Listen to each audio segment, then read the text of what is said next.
soo baxday ayaana waxaan ku leeyahay walaal waxaa ka muuqata calaamad ilaahay inuu nuur ku siiyey nuurkaana iskaga baktiinin adigu dulmi nuurka ilaahay uu ku siiyey si iftiinso siduu ku sii kordhi lahaa mar walba falowgeed qabo kalsoonida ilaahay ku qabto kalsoonida adigu naftaada ku qabto sharaftaada aad u ilaashanayso dhammaanba waxaan leeyahay hablaha Soomaaliyeed meel kasta bismillahir rahmaanir rahiim assalaamu calaykum waraxmatullaahi wabarakaatu magacaygu waa Ismaaciil Muuse halkaad iga daawanaysaana oo bartaan ku leeyahay mareegta YouTube Ismaaciil Said fadlan haddaad ku cusub tahay channelka ku soo dhawow subscribe tano furo kambalka saar videogana la garee maanta waxaan doonayaa inaan ka hadlaan aad u jecelaystay arrin aad ii soo jiidatay oo aniga aad iga cajiib gelisay arrintaas oo ah inan walaasheen ah qisa ku dhacday markay ka sheekaynayso qaabka ay uga hadlayso iyo sifaadka ay leedahay ayaan jecelaystay bal maanta inaan ka hadlo garamay videogan ay goor idin soo gaari doono iyo goor aan soo gelin doono mashquul baa xoogay igu yara badan markuu idin soo gaadho haddii aanu iyada gaadhin oo booskeeda iyo barteeda aan ugu tegin gaadhsiiya Soomaalidu waxay caan ku tahay ay aad ugu sifaysan tahay qofku markuu dhinto inay sheegto wanaagiisa kan buu lahaa keer kale u ahaa sidan buu ahaa waxaan buu qabtay waxaan buu adduunka uga tegay inta uu qofkani nool yahay inuu dhexdooda ku baktiyo laga yaabaaba oo haddii waxaan qofkani ku sifaysan yahay awood inuu ilaahay waxaan u siiyay inuu qabto ay ku dhiira gelin lahaayeen ay ku bal istaagi lahaayeen wanaag uu qabtay in maxay awoodin waxaan u leeyahay qof waxaan uu ilaahay siiyay hibada gaarka ah haddii ku bal istaagi lahaayeen waxa laga yaabaa adduunkan wax badan ka bedeli lahaa dalyoga kale caalamku waxay naga bedeleen caalamka intiisa kale Soomaalida mooyaane qofkooda markuu wax qabto uu wax soo saaro uu maxay toolay way iskarab taagaan waxay la garab galaan qofkooda wanaagsan wanaag ay ku sii dhiira geliyaan gaariyo jireen wuxuu raxmatullaahi calayhi Soomaalida waxa la yiraahdo aasi og baa la yiraahdo aniga hay dhigina buu yiri markaan dhinto aas qarane maanta ay dhiga oros qaran intaas laga hayaa Soomaalidu markaas uma sagaal galaan oo kala kaana soo qaadanaysa weligood loo buuxinayay amaantiisa waxa kale oo dhigaysa waxaan leeyahay dhammaantiinba qofku waxa uu qabto iyo waxa uu ku sifaysan yahay ee ilaahay uu hibada u siiyay ku garab gala oo ku taageera intuu adduunkan joogo si uu isagana wax ugu noqdo inagana wax nooga tago isagana dhiirigelin ugu noqoto iyo shiidaal inantaan ka hadlayo magaceeda ma aqaano magaceeda saddexan ma aqaano dadkeedii qaar ehelkeeda ma aqaan meelay digin meelay joogaan iyadoo baan halka dhalada yar horteeda ka warada horteeda ka bartay marka sifaadkeeda ay ku sifaysan tahay inantaasi iyo akhlaaqiyadkeeda iyo qaab hadalkeeda ayun bay soo jiitay anoo daawanaya barta uu ku leeyahay mareegta YouTuberka Dirsil Cabdi ayay ku soo dhacday kadib waan dhageystay marka qisa marka ku dhacday ayay ka sheekeynaysay inta qaab hadalkeedii ayaa raad iyo asal markii ku reebay kadib deeto waan raadiyay YouTuberada Soomaaliyeed baa wax soo dhigay magaca marka maan helin YouTuberada Soomaaliyeed intii aan garagaranayay baan ka gaargaaray aan ka gaadho ayaan baarbaaray dhowr markii dawaan helay intii waxaan wadaba inay leedahay channel ayaan inta la yiraahdo ay channelka ayaan iska leedahay ay barteeda officialka ay tahay kadib hadalkii qisadeeda ku dhacday iyo qaabkii hadlaysay iyo fiidiyoodii oo dhan baan daawaday in badan oo kamid ah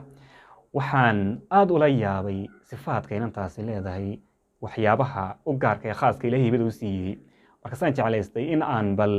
ku garab galo aan u noqdo wax ay shiidaal ku noqotay iyadana dhiirigelin YouTuber badan baa ka soo hadlay dhinacyo badan oo ka istaageen siyaabo kala duwan oo uga hadleen qaar si maadiyan oo caawiyay iyo qaar si macnawiyan oo caawiyayba markaan waxaan kamid ahay kuwa sida macnawiyanka u caawinaya ama ku garab istaagaya maxay ahayd toolay ficilkeeda iyo qowlkeeda ku taageeraya waxyaabahan la yaabay waxa weeyaan marka aad ii soo jiitay thiqatu nafsiyya kalsoonida ay nafteeda ka qabto ay aad ula yaabay confidence-ga iyo self confidence-ga ay inantaasi leedahay midda kale labaad ee aad ii soo jiidatana waxa weeyaan kalsoonida ay ilaahay ku qabto the power of confidence in lahday baan aad ii soo jiidatay thiqatun min Allah ay ka qabto xagga alle iyo thiqatun fi nafsiha kalsooni nafteeda kalsoonida ku qabto ilaahay qaabkii u hadlayso marka waxaan leeyahay walaalo qof ilaahay nuur siiyay oo nuur u baxaya baa tahay ayaan baan la yiraahdaa waan filaya oo ayaan tadan waa ayaan tiino isku celceliyo xaggan iyo xaggan waxa laga soo gaarno lagu tartarayn baa dabata ayaan soo baxday ayaan waxaan ku leeyahay walaalo waxa ka muuqata calaamad ilaahay inuu nuur ku siiyay nuurkaana iskaga baktiinin adigu dulmi nuurka ilaahay uu ku siiyay si iftiinso siduu ku sii kordhi lahaa mar walba falowgeed qabo kalsoonida ilaahay ku qabto kalsoonida adigu naftaada ku qabto sharaftaada aad u ilaashanayso dhammaanba waxaan leeyahay hablaha Soomaaliyeed meel kasta joogaanba sharaftiina ilaashada waxa kaliya aad u dhimataan ha noqdo sharaftiina waxa kaliya adduunka inta joogtaan ilaashataan sharaftiina ha noqdo waxyaabaha cajiibka ay soo jiitay intaa waxa ka mid ahaa waxay tidhi khamiistoo kale waan iska soomaa inta badan khamiisaha waan soomaa waxa laga yaabaa ilaahay balaayo igu soo socotay inuu igaga xijaabo u noqoto maxay ahayd toley wax ilaahay sabab uga dhigo inay iga mamnuucdo dadku waxay dhahdeen tiri dembigaad gashay waa maxay ilaahay waxaad caasigaad gashay fara badana waxaad iska jarjaraysaa fara badana waa sooman tahayune maxaad ka wadaayuun anna waxaan dhahdeen mar walba laga yaabaa wax ilaahay ila damacsanaa inuu iga hor istaago waana aragnaa maanta siduu ilaahay ugaga dhigay sabab oo qof nafteedii kusoo duulay oo inuu waxyeelo ugu talagalay inuu ilaahay kaga afwaajiyey oo uga dhigay sabab ay kaga joogsato waxyaabaha cajiibka ah la yaabana waxa weeye si qofka ugu babac dhigtay ay la dagaalantay isagoo mididiisii iyo hubkiisii iyo wixiisii sitaan waxaan leeyahay nuurka ilaahay ku siiyey hore u sii wad kalsoonida naftaada sii wado taad ilaahay ku qabto sii wado meel kasta oo aad joogto daafaha adduunka dhammaan mar kasta waqti kasta goor kasta ay kuu tahay ilaahay xuskiisa ha ilaawin sida aad marka hore u waday sii xooji dhammaan dadka ay dhegaysanaya arki doona uu soo gaari doona muuqaalkaygani goortay doonto garan maayaan soo gelin doono waxaan leeyahay xidhiidhka adiga iyo naftaada iyo ilaahay idinka dhexeeya ha noqdo mid aada u quweysan mid aad ugu kalsoon tahay ilaahay mar kasta meel kasta joogtaba aad og tahay inuu garabkaaga joogo haddaad mar kasta og tahay ilaahay inuu garabkaaga joogo wax ku yeeli karaa ma jiro laakiin haddaad mar walba maxay ahayd tooley ka sii jeesato ilaahay oo xidhiidhkeeda la lahayd uu meel kale kaa maro wax kastaba waxaad odhan saaxiib ku yeelaya السلام عليكم ورحمة الله وبركاته انت ايام كسو gabagabeynaya gaarsiya intan gurigeeda halkay joogto waxa laga yaabaa inaanay